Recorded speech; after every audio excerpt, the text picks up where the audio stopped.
പ്രദീപാണ് ഇടുക്കിയിൽ നിന്നും ആദ്യ പ്രേക്ഷകനായി എത്തുന്നത്. പ്രദീപ്, രാഹുൽ മാങ്കൂട്ടത്തിനെതിരെ ബലാത്സംഗ കേസിൽ രണ്ടാമത്തെ ബലാത്സംഗ കേസിൽ രാഹുൽ നൽകിയ മുൻകൂർ ജാമ്യാപേക്ഷയിൽ മുൻകൂർ ജാമ്യം ഉപാധികളോടെ അനുവദിക്കപ്പെട്ടിരിക്കുന്നു. 12 ദിവസമായി ഒരു കേരളത്തിലെ എം എൽ എ ഒളിവിലാണ്. നാണക്കേടാണ് ആകെ കേരളത്തിന് തന്നെ. എന്താവും ഇനി അയാളുടെ ഭാവി, അടുത്ത നീക്കങ്ങൾ? കോടതിയിലൊക്കെ ചെന്നിട്ട് ജാമ്യം കിട്ടണമെന്ന് ആലോചിക്കുമ്പോഴോ എല്ലാ കോടതിക്കും ജാമ്യമാണ്. ദിലീപിന് കിട്ടി, രാഹുലിന് കിട്ടി. ഇയാൾക്കൊക്കെ നല്ല സഹായം കർണാടകത്തിൽ കിട്ടുന്നുണ്ട്, നല്ല ഒളി താമസിക്കാന്.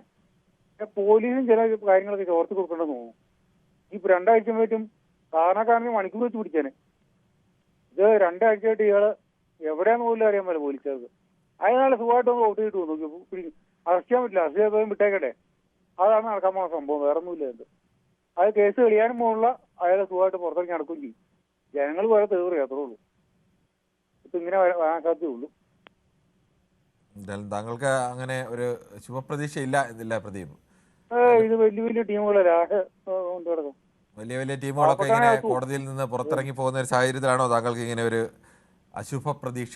പല ആൾക്കാരും കേസ് ഇങ്ങനെ നീണ്ടു പോകുന്നത്, പുള്ള മരം വരെ ഇങ്ങനെ നീണ്ടുപോകും. ഇല്ല, അകത്തൊന്നും പോകാൻ പാടില്ല. നോക്കിയല്ലേ അപ്പൊ മരിച്ചില്ല നമുക്ക് കാണാതെ. വലിയ വലിയ ടീമുകൾ, അതൊന്നും നടക്കുന്ന കേസല്ല. അല്ലെങ്കിൽ ജാമ്യം കിട്ടുമായിരുന്നു. 2 കേസിനും ജാമ്യം കിട്ടി.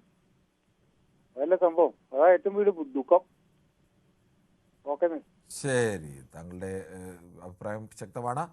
മുഹമ്മദാണ് മഞ്ചേരിയിൽ നിന്നും. മുഹമ്മദ്, താങ്കൾക്ക് എന്ത് തോന്നുന്നു? ഈ രാഹുൽ മാങ്കൂട്ടത്തിൽ ഇപ്പോൾ 2ാമത്തെ കേസിലും മുൻകൂർ ജാമ്യം ഉപാധികളോടെ ആണെങ്കിലും അനുവദിക്കപ്പെട്ടിരിക്കുകയാണ്. ഒരു പെൺകുട്ടി തന്നെ വന്ന് ബലാത്സംഗ പരാതി അടക്കം ഉന്നയിച്ച കേസാണ്. അതെന്തോ ആയിക്കോട്ടെ. എന്തായാലും എന്താവും അയാളുടെ ഇനി തുടർ നീക്കങ്ങൾ?